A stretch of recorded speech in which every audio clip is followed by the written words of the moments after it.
All right, we are back, and I can see us live on YouTube now, so that's great. We apologize for the technical difficulties earlier. This is the NBA Tip-Off Show. This is WagerTalk TV. I'm Jared Smith. Follow me on Twitter at Jared Lee Smith. We've got a fun show. We kind of got into it a little bit. We're going to continue to have these conversations around what the NBA could look like, is going to look like, how you should be handicapping it as we get closer to a restart. Hopefully, the end of July is what we're looking at, guys. So let me bring in my panel right now. Rob Vino Sports does a great job capping for WagerTalk and Sportsmemo. Follow him on Twitter at Rob Vino Sports. And, of course, my guy, Ski Profit. If you like betting on the NBA and you haven't heard of Ski yet, I think you should get on board because he's about as sizzling of an NBA capper as you're going to find. Follow him on Twitter at Ski Profit. So, Ski, I'm going to start with you. We've started to get some rumblings about what this restart beat 22 teams. We know it's going to be an East versus West kind of format, but we don't necessarily know if it's officially going to happen, and that's because of what we heard over the weekend with Kyrie Irving and his call. So I guess walk me through how you are kind of approaching this restart, how the mental side of the game and the physical side of the game are going to kind of merge here for you to form a handicap and an opinion on these teams that are going to be back in Orlando. Well, for one, Kyrie thinks the earth is flat, so I'm not really taking too much of what Kyrie says serious. And second, took the words out of my mouth. Kyrie, I mean, do they even have a chance to win? Like, he doesn't really have a motive to play. He's like the Spurs or any other team. So look at the teams like the Lakers, and you heard Kuzma say players want to compete. LeBron wants to compete. Pat Beverly says that LeBron's out there playing. We're all playing. So yeah, I don't think it's going to be too big of a problem.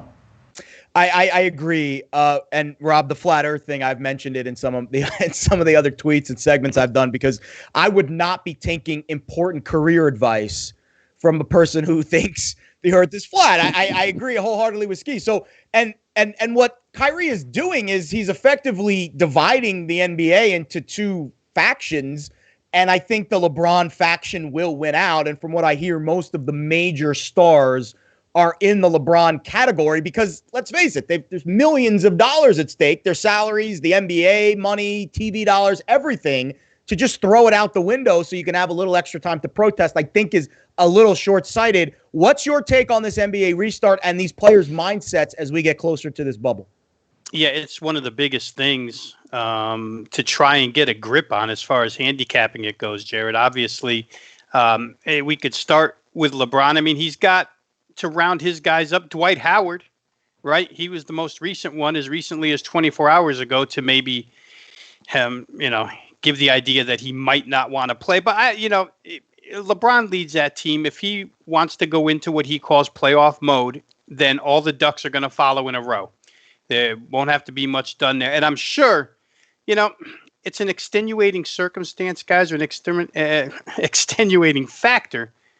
After we just sat and watched 10 episodes of Michael Jordan and the Bulls, I have to think that does light a little bit of a fire underneath LeBron James. A title, not for personal goals, but for titles now.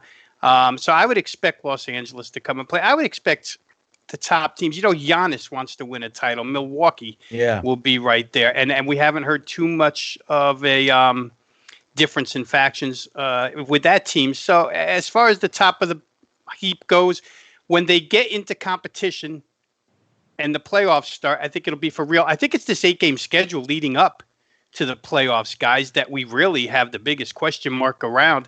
I've said it before and I'll say it again. I think that this San Antonio team, a team that played very little defense to start with, I think Greg Popovich is distracted a little bit and doesn't really care. And LaMarcus Aldridge won't play the rest of the year, right? So you can take him out. I know, Ski, that when we were doing the show on a daily basis, San Antonio was a profit maker for the two of us as far as over the total is concerned. I wouldn't expect that to change much.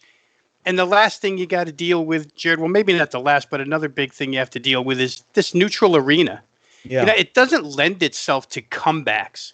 I'd like to see when these games start, if a team that's favored, and we're probably talking more in-game betting here from this standpoint, but if a favorite gets behind early with no crowd or home crowd to help them come back, does the game just get away from them? I think that's going to be an interesting aspect as well. Live betting might be a good way to go during this first 8-game stretch.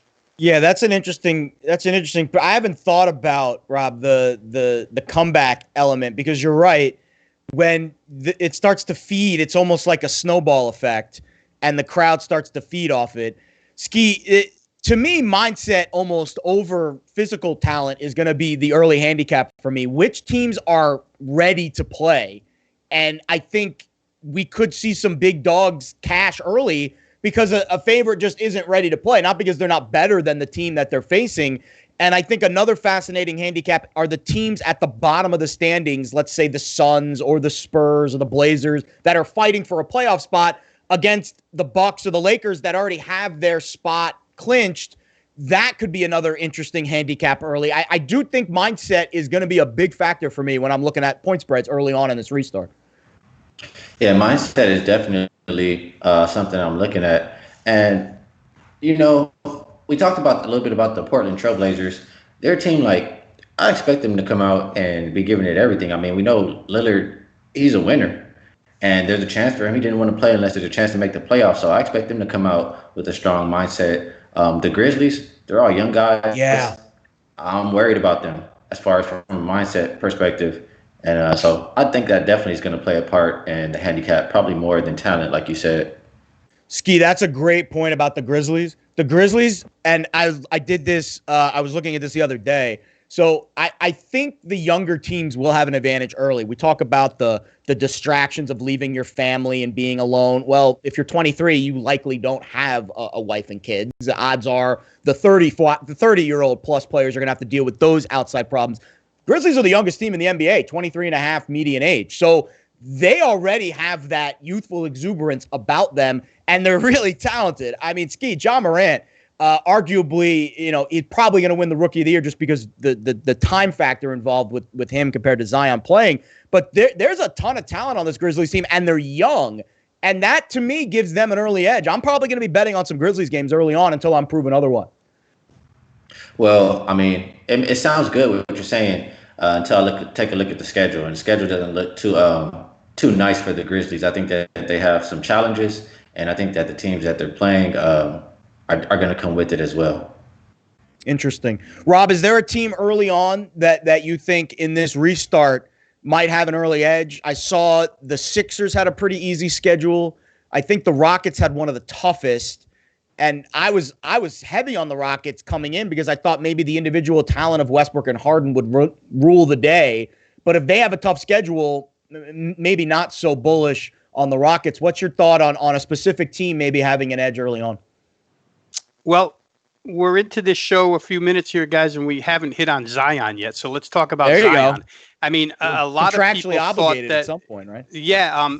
There were a lot of people when this started to develop that thought that the 8-game schedule and the playoff in was designed to get Zion into the playoffs, right? Yeah. They're 3.5 games out. They have 2 games against the Grizzlies, guys. The Grizzlies are the team hanging on to the 8th seed right now. 2 games against the Pelicans on a neutral floor.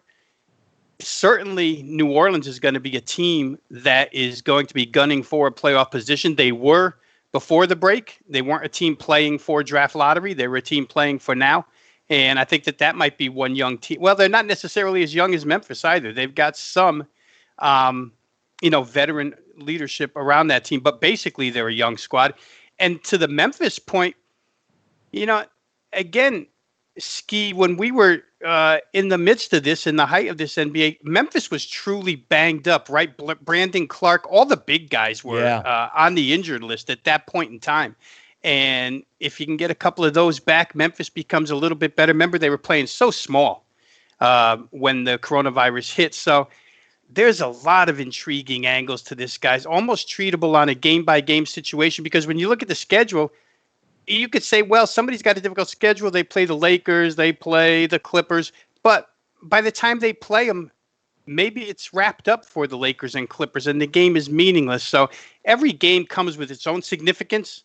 But these teams that are battling down the bottom of the West and the bottom of the East, when they have to play each other, those are going to be the dogfight type games. I think that New Orleans might be a team to look at. And Jared, you mentioned Philly. Let's see what happens. Obviously, supremely talented, and Ben Simmons probably won't shoot a jump shot again. So when it gets it deep into the playoffs, we'll have to figure out whether or not he's an offensive weapon at the end of the game or not. Just to get specific on your Grizzlies point, yeah, Jaren Jackson Jr., Justice Winslow, I'm reading a story from March 9th that said they'll be back within a week. Well, there we go. Yeah, there's your timing right there. And then Brandon Clark as well. I think all three of those guys are going to be healthy. And with those three guys, in addition to John Morant and Valanciunas, that is a very formidable starting five. I wouldn't say that they're going to beat the Lakers in 7 games, but I think they could start some early noise in this little restart.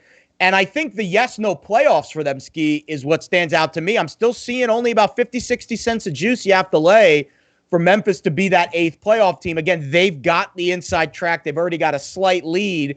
But then you throw back these players that are coming back from injury, and I think it adds to their value just a hair. And you're speaking on the Grizzlies, right? Yeah. Well, like what Rob said about the Pelicans, I mean, looking at this Grizzlies schedule, like he said, they play the Pelicans twice. They're going to play the Blazers, who also want a spot in there. It's just hard for me to see it. And at the price, I don't really want to touch it. 5 to 6 is kind of what I see right now. I think it's a much better shot or much better value play to take the Pelicans. I think that's the team out of the Grizzlies, Pelicans, and Blazers that probably has the best shot to win. Their schedule looks like they can win majority of those games. They're young, like Rob said, but I think they have more experience than the Grizzlies, and it just sets up for Zion to sneak into those playoffs. So if I'm looking at 11-4 on the odds for Pelicans to make it, I would probably pick them for my team to make it in the playoffs. All right, Ski likes the Pels to get that 8 seed. Rob, if you had to pick one of those Western Conference contenders for that final spot. Yeah, making up 3 games or 3.5 games in 8 is difficult, right, guys? That's you have to play extremely well, 7-1 almost, and the other team has to go 3-4. The Pelicans, like me and Ski have both pointed out here, they do have 2 shots at the Grizzlies. If I knew that Nurkic and Zach Collins were going to be Nurkic and Zach Collins upon return, I would take the backcourt of McCollum and Lillard with their starting front court as a bet. But I just don't know that those guys are going to come back and be the forces that they were before injury. We'll have to see how the practices go. But right now, I think the Pelicans are a legitimate long shot. It's a hungry team, guys. They certainly want to be there. And, in this, we talked about Houston a little bit. And their approach, or maybe we haven't hit on that yet, but their approach to sprint to the finish. 9-man rotation. Let's run up and down the floor. We know Alvin Gentry's MO. In such a short span of time, perhaps New Orleans can catch some teams unconditioned and find their way into that 8th spot. It's going to be an interesting race for sure. I'll probably go game by game rather than any futures bets. But the Pelicans do seem to be a team that could make their way into that 8th spot. I want to sneak something in really quick. Yeah. Go ahead, Ski. Go ahead. I just want everybody to take a second and remember that the Pelicans, I know it's a lot of different players on that team, but I think we can agree that Lonzo is a great perimeter defender. He's a good perimeter defender. And Drew Holiday, he's a terror for the Blazers. They swept the Blazers in the playoffs a couple years ago, and Drew Holiday was locking up. So he's going to give Lillard and McCollum some trouble, and I think Lonzo bothers them as well. So keep that in mind. That's been their kryptonite. And I'll tell you, I mean, I've been high on the Pelicans throughout this entire season. It's kind of weird to still think it's the same season. and the Lonzo Ball points, rebound, assist props have been very profitable. I continue to look to those. I mean, he is just an absolute stat stuffer machine, and I agree with you, Scott. I think I really think Lonzo, almost as much as Ingram and Zion, have been kind of the heartbeat to those teams just because of that defensive, prowess. And I agree. I think New Orleans is going to be a tough out. A lot of public love on the Pelicans, so I'm a little hesitant. But I love that team, and they are so young, and they are getting better with each passing day. Let's go to the East a little bit. It is a little simpler of an equation. It's basically 3 teams for 2 spots. I think the Nets, ironically enough, are the team I'm looking to fade here just because of that mindset. You've got Kyrie doing his thing over here. You've got obviously the team already looking towards next season, and the coaching situation is a bit unique. And like, to me, they're just a fade. I just don't know how much they want to be down there. Rob, I'll start with you. Eastern Conference, you've got these three teams, Wizards, Nets, and what's the final team? The Magic as well, playing in their home, basically their home area. What's your thoughts on the way this Eastern Conference, the bottom of the Eastern Conference, shapes out as we get towards the playoffs? Yeah, not nearly the drama that there is in the West, right, guys? I mean, Washington is a super, super long shot here. When you're starting 5.5 games behind with only 8 to play, I think, to equate that to a baseball magic numbers scenario, I think that would come out to 3. Any combination of Orlando wins and Washington losses that total up to 3 means Washington's deader than a doornail. So there's nothing there. And, where seeding guys used to be so important, how important really is seeding at this point in time? You're not playing for home floor advantage in any of these series. So, everything's going to be played on a neutral. I don't know that teams will fight for seeds like they normally would. That goes back to your point to start this podcast, Jared, about mindset. I mean, once you're in, do you just focus on keeping your guys healthy for the playoffs? Or do you try to move up the standings? I don't see any reason to move up the standings, tell you the truth, unless you're searching for a better matchup. That would be the only thing I would say, right? Yeah. Is let's say, and I'm looking at the standings right now, let's say, let's just take the Eastern Conference, for example. Let's say it's Heat Pacers right now, 2 games apart for the 4-5. Do the Heat have any, does it matter if they slip back to the 6 and have to face Boston in the first round? Like, do you think those thoughts are entering teams' minds? Because Rob's right, home court means nothing, and it's not even home ice in this case, where you get the last change in hockey. The home team has at least somewhat of an edge in hockey. In baseball, obviously, they bat last, regardless of where they play. In the NBA, there isn't that home court advantage. Do you think teams are going to be fighting for matchups, or the seedings just don't matter? I think the most important thing is teams are going to continue to play hard because they need to get the chemistry right to go into the playoffs. I mean, you want to see your team playing well going into the postseason. You don't want to see them, we don't know what we're going to expect. And after the long layoff, I mean, you only have 8 games. You want to take advantage and just make sure you're right and ready. So I think that's the most important thing. I think teams like the Clippers, like Rob made a point that some of these teams may go down the stretch and they may play some of these better teams who may not care. But for a team like the Clippers, I think they need every single game. Just from off the top of my head, like the last thing I remember from the Clippers, Kawhi is on a fast break. He passes it to his left to Shaman. He expects him to be in one place. He's not there. He goes out of bounds, and Kawhi is frustrated. So I think the most important thing is for teams to get that strong chemistry. So I think they'll play throughout the rest of the 8 games, majority of the teams. I agree with you. I do think I think because they've had so much time off, and it's not the normal scenario where, let's say, the Lakers clinch the number 1 seed and there's 5 games left of an 82-game season. I don't think they play games 78, 79, 80, 81, 82 as hard as they normally would, because they've had all those games ready to, under their belt. Whereas this, Rob, feels like a new season, where a team that gets hot could stay hot for a month, like we've seen early parts of seasons, and that could literally carry you through to the finals.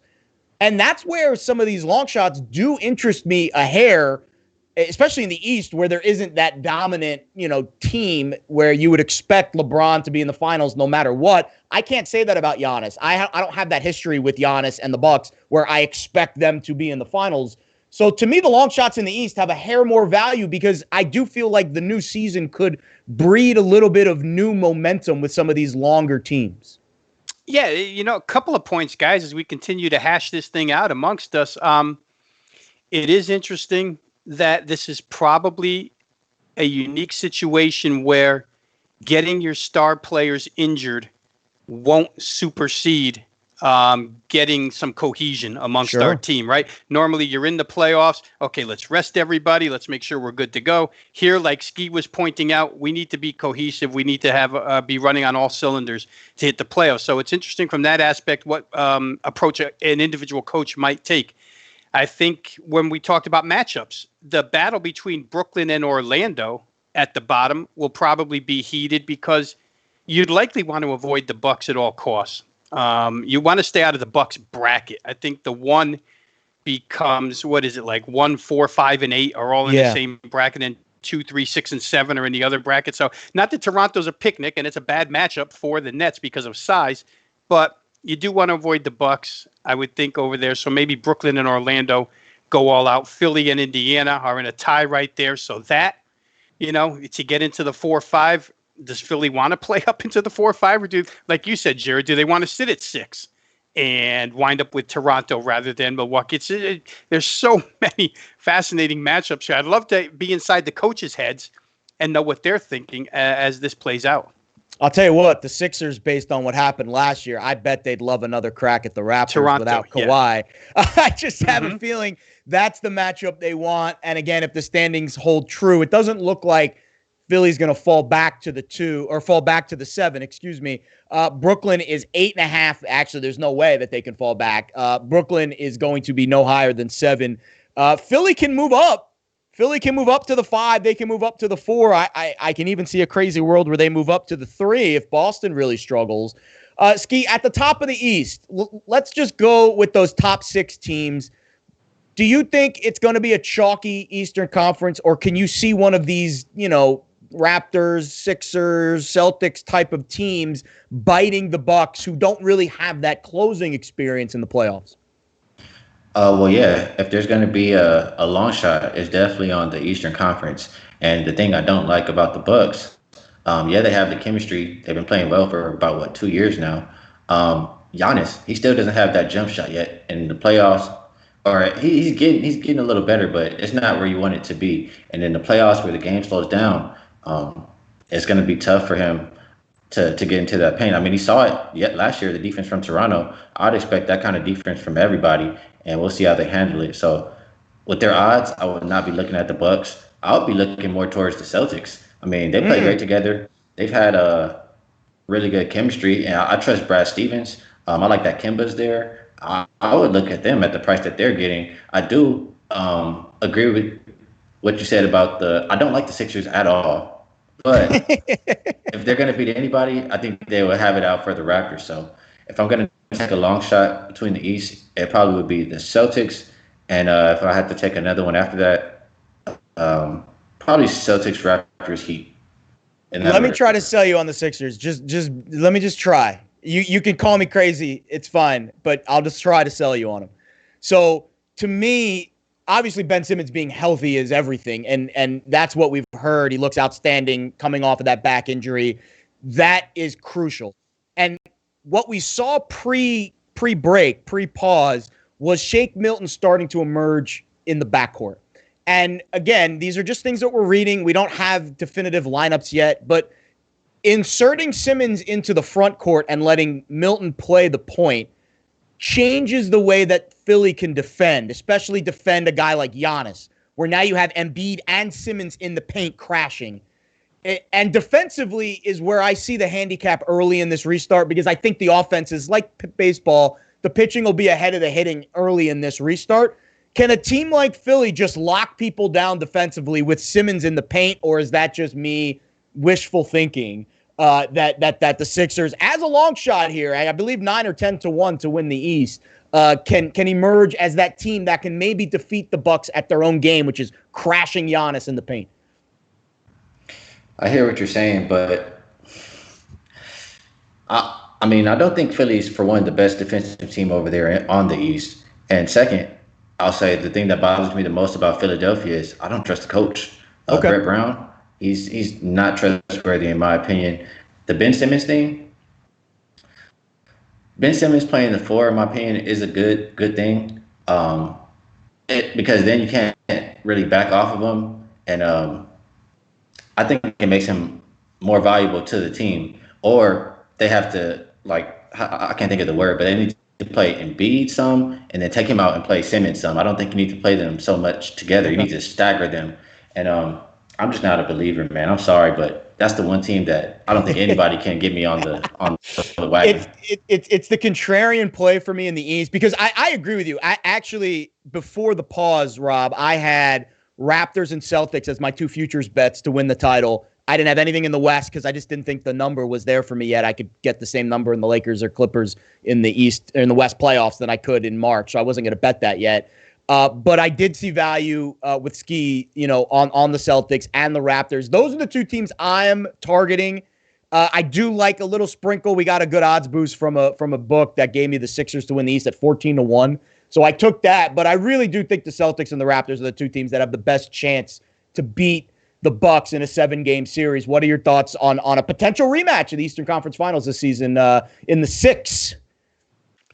Yeah, I think the odds would favor that happening. But let's get to, I think you and Ski have both hit on the East is far more, well, I don't want to say it's more wide open because the West, I guess it is more wide open, right? There's more teams that can win this.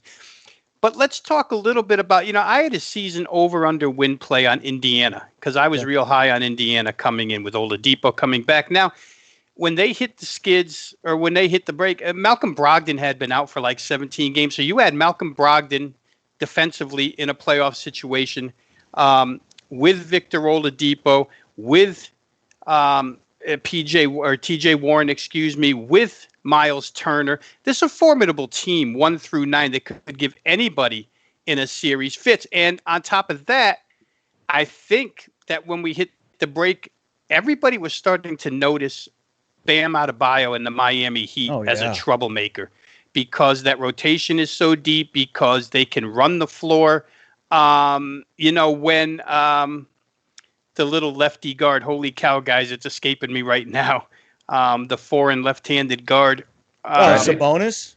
What, for Indiana? No, for Miami. Oh, for Miami. Oh, Goran. God, I'm missing it now. Goran But you guys Dragic? know who I mean. Dragic? Yeah, there you go. Goran Dragic.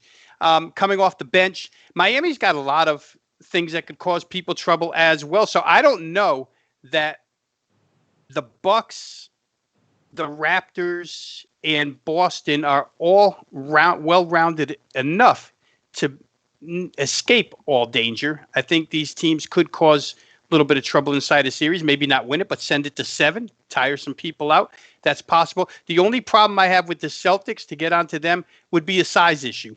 But again, Houston has a size issue, right? And Houston, I think we all feel, has a legitimate shot out there to do some damage. So Boston, with their players, they're 6'7", 6'8", and unders, certainly have a chance to do some damage as well. But I wouldn't sell Indiana and Miami short in this. I'd almost put them, to tell you the truth, ahead of Philadelphia. I think they might be more of a problem than the 76ers. We'll see.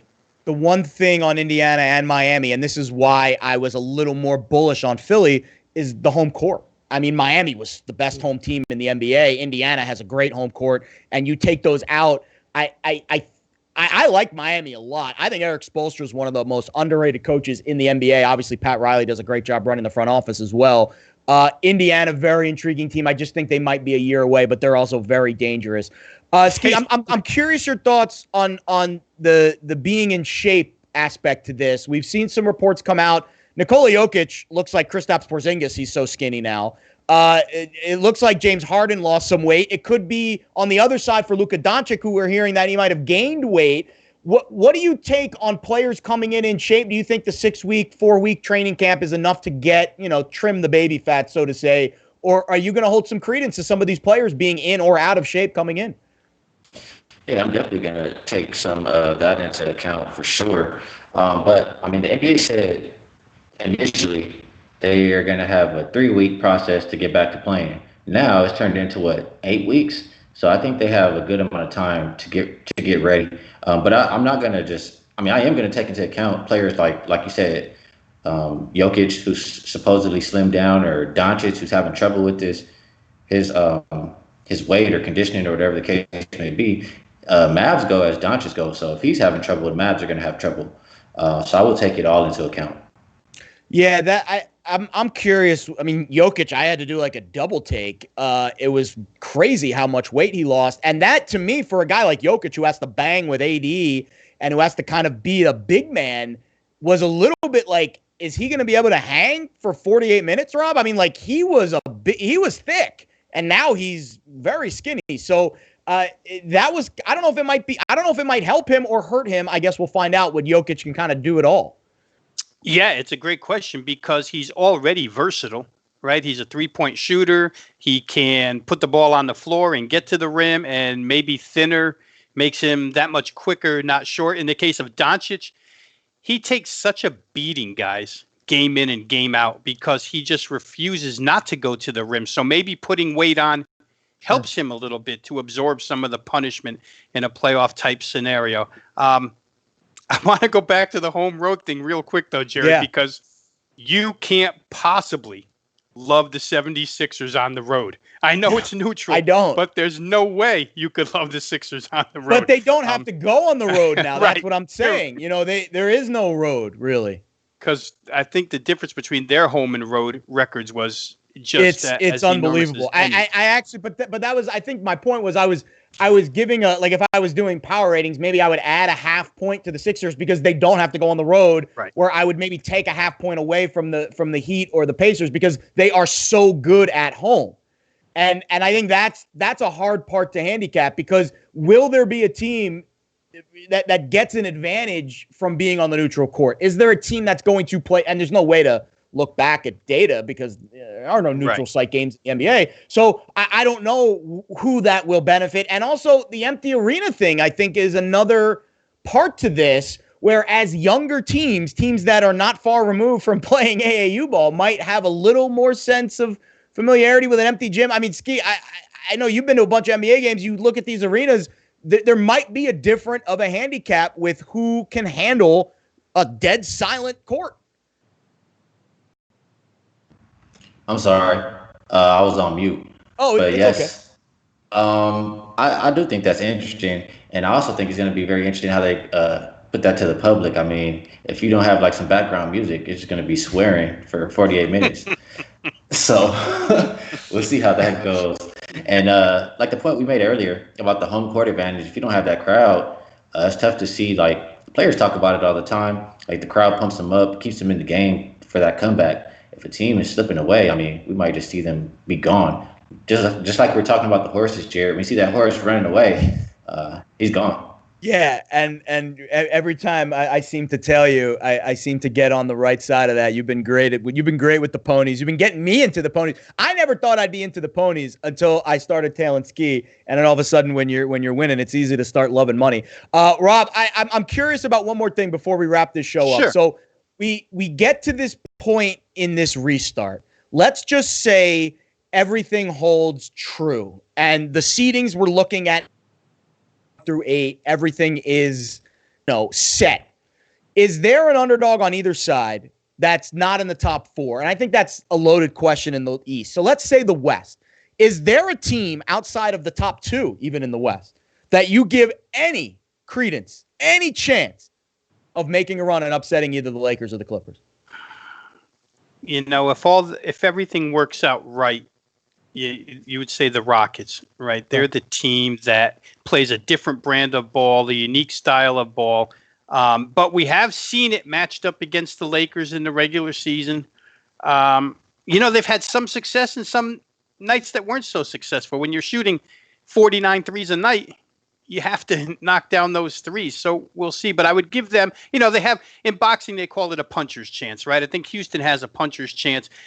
And we didn't talk a lot about the Nuggets from a depth perspective. They don't have, I guess you did hit on Jokic a little bit, but the rest of that squad, a team that goes 10 deep, perhaps they can put their head down and cause a little bit of trouble, but I wouldn't see it out of Utah.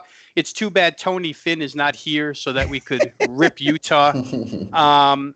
OKC, I love their unity as a team, their cohesiveness, but I can't see them causing any trouble. Dallas probably a year away. So, you're probably right, Jared. I think Houston has the puncher's chance, and I'd give Denver that slight bit of a chance as well. But it should be Lakers or Clippers to lose. Is anyone beating these two LA juggernauts, or is it just it's what we've wanted all along. I wanted the 1 through 16 so we could get Lakers Clippers in the final. It doesn't look like we're going to get that, but all signs do point to a Lakers Clippers West final. Would you be shocked if we didn't get that?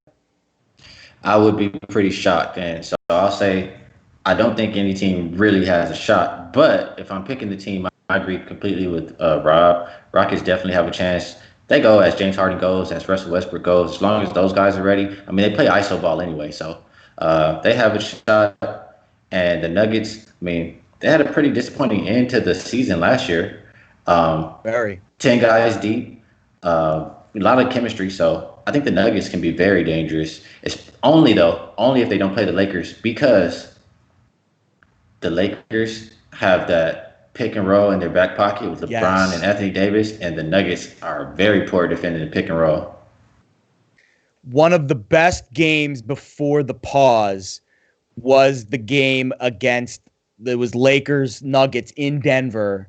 And I want to say it was like mid-February.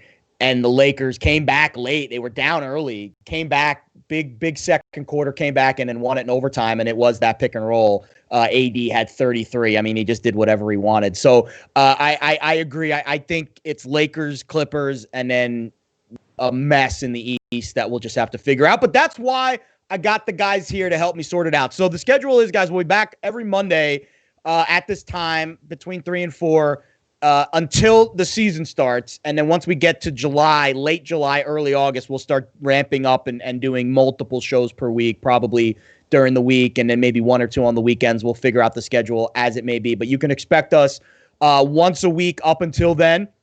And we'll just keep doing what we're doing now because we don't have schedules yet or lines. So we'll just keep breaking down these teams from a macro perspective. Hopefully we get some news, positive news, once a week or so we can continue to break these teams down and get you set for some NBA basketball. But again, this is the NBA Tip-Off Show. Ski Prophet, Rob Vino. We're going to have Tony Finn on at some point. We appreciate you joining us here on Wager Talk TV. I believe McKinnis with the KBO show is coming up next. So they've been doing a great job capping the KBO, so be sure to tune into that. But for my guys this week, signing off here from Wager Talk TV. Thanks a lot, and we'll see you next week. Later, guys. Take care, Ski. Take care, Jared. Gentlemen. Good job, guys.